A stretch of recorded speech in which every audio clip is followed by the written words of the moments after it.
Imagine a man so feared that just hearing his name can silence an entire room. He is the most feared man in Mexico. With a single phone call, lives can disappear. Entire families can be erased, not as a threat, but as a warning. That fear is his real power. El Mencho isn't just another drug lord. He commands a criminal empire worth billions, enforced not by publicity but by absolute terror. While others chased fame, flaunted watches, and built narco mansions, he vanished into the mountains, protected by killers and surrounded by silence.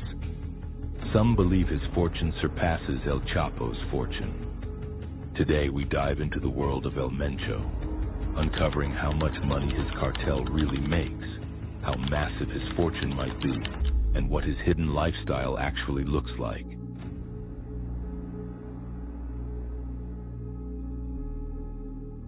El Mencho didn't come from power or money. He came from nothing.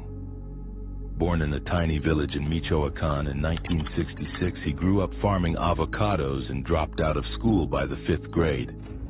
As a teenager, he was already working for local traffickers, guarding marijuana fields at just 14. Like many in his situation, he crossed into the U.S. chasing a better life, but ended up dealing drugs and got locked up. After doing time, he was deported, and that's when things got serious.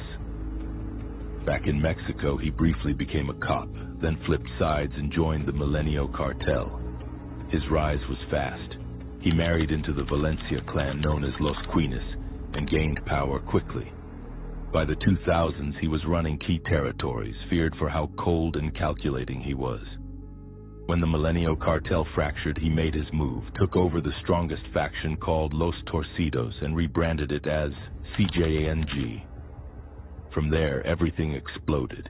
His cartel expanded fast, armed to the teeth, and wasn't afraid to take on the Mexican state. They even shot down a military helicopter in 2015 to stop his capture. Even as CJNG grew into the most violent and powerful cartel on Earth, almost no one knew what he looked like. He didn't do anything flashy, no interviews, no big mansions. Just safe houses in the mountains, loyal guards, and silence. A ghost with billions and an army, hiding in plain sight.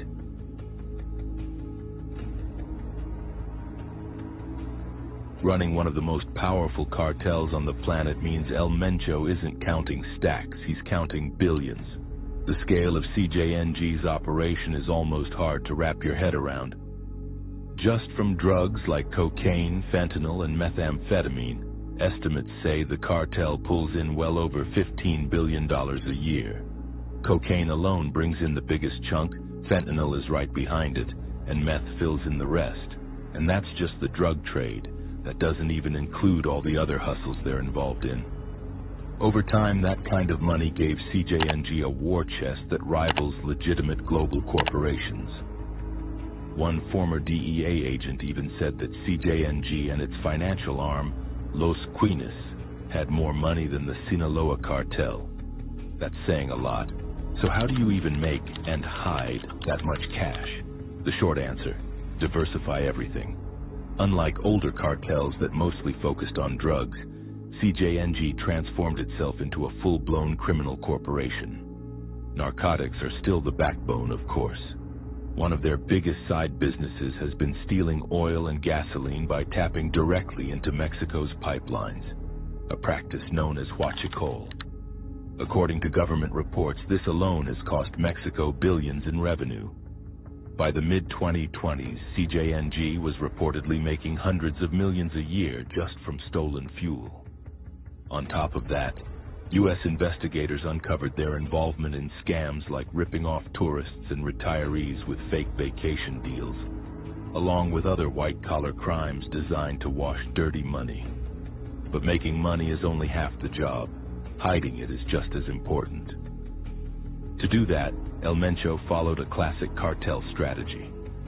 Funnel the cash into businesses that appear totally normal. Throughout the 2010s, front companies tied to his family and inner circle popped up all over Jalisco. In 2015, the U.S. Treasury's Office of Foreign Assets Control, OFAC, dropped the hammer, blacklisting a huge network of businesses connected to CJNG. While it's not openly disclosed which businesses are linked to the CJNG, my investigation uncovered connections to Mizu Sushi Lounge, a Japanese restaurant with locations in Puerto Vallarta and Guadalajara. The restaurant originally closed due to U.S. sanctions. Sometime later, a new Japanese restaurant called Kenzo Sushi opened in Guadalajara, which was even visited by boxer Canelo Alvarez, a tequila brand called Onze Black, and a luxury cabin rental resort named Las Flores Cabañas in Tapalpa, Jalisco. There was also a prominent advertising firm, J&P Advertising, and even an agricultural company, JJGON, that turned out to be CJNG fronts.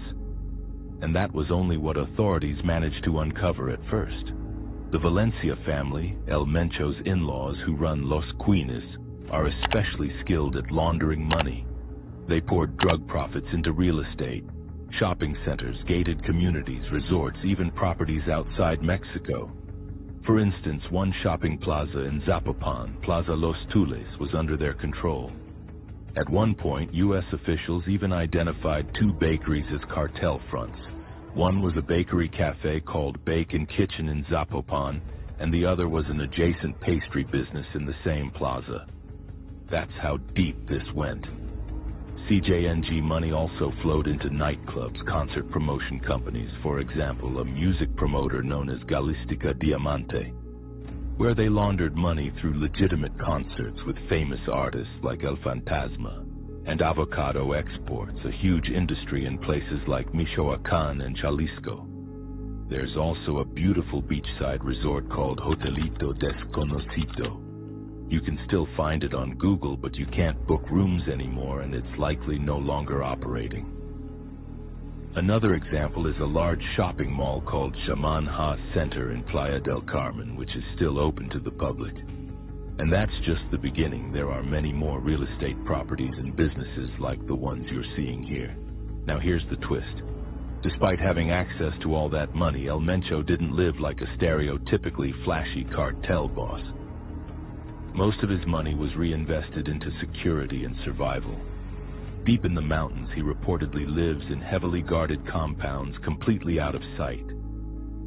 One of the most extreme examples of how his money supports his secrecy is the private hospital he allegedly built for himself. Suffering from kidney disease and unable to risk visiting a public hospital, Mencho is said to have bankrolled a hidden clinic in a tiny village called El Alcihuatl. Tucked away in the woods, doctors would quietly treat him there and sometimes treat local residents too, helping him stay healthy while also buying a bit of goodwill. And that's another key part of his strategy. In poor communities under CJNG control, Mencho became a sort of shadow benefactor. During the COVID-19 lockdowns, cartel members were even seen handing out food and supplies in parts of Jalisco, Michoacán, and Veracruz. By helping people survive hard times, he bought loyalty, or at least silence.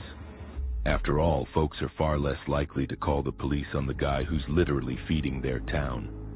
By the 2020s, CJNG was widely considered Mexico's most powerful cartel, and El Mencho had become one of the most wanted men on earth.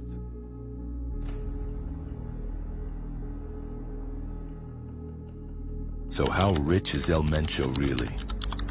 That's a tough question because, let's be honest, the guy isn't exactly turning in tax forms every April. But even with all the secrecy, authorities and experts have thrown out some absolutely wild estimates.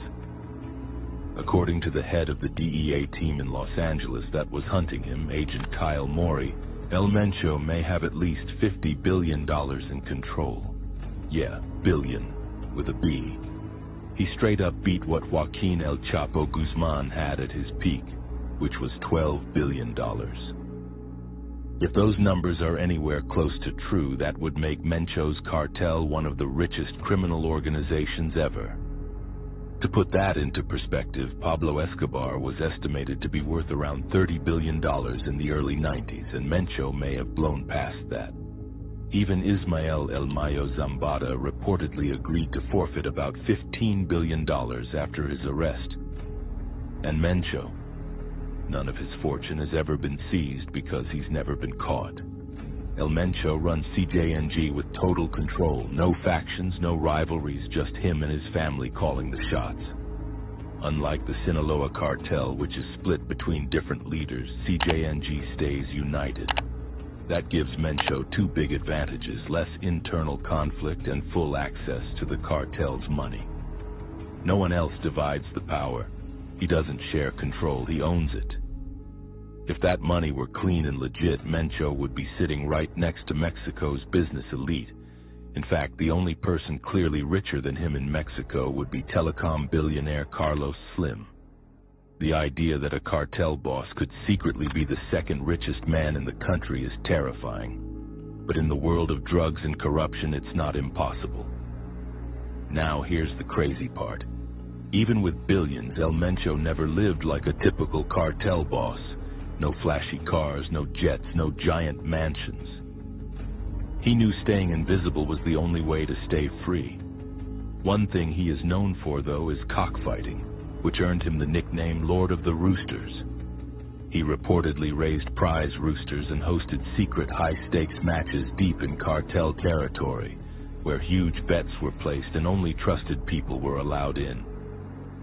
He's still a fugitive today with a $15 million reward on his head. And while a lot of media have claimed he's seriously ill with kidney problems, there's no solid proof. Those rumors have been floating around for years and are likely false. What is confirmed, though, is that he funded a private clinic hidden in a remote village, not for comfort, but to stay off the radar. As the arrests close in, even his wife, his son, and close family members have been caught. He built a narco empire worth billions, but lives like a ghost, quiet, hunted, and always moving. Subscribe to Informe Secreto to continue exploring the hidden stories behind power. Real stories told unfiltered, because what you don't see also controls the world. See you soon.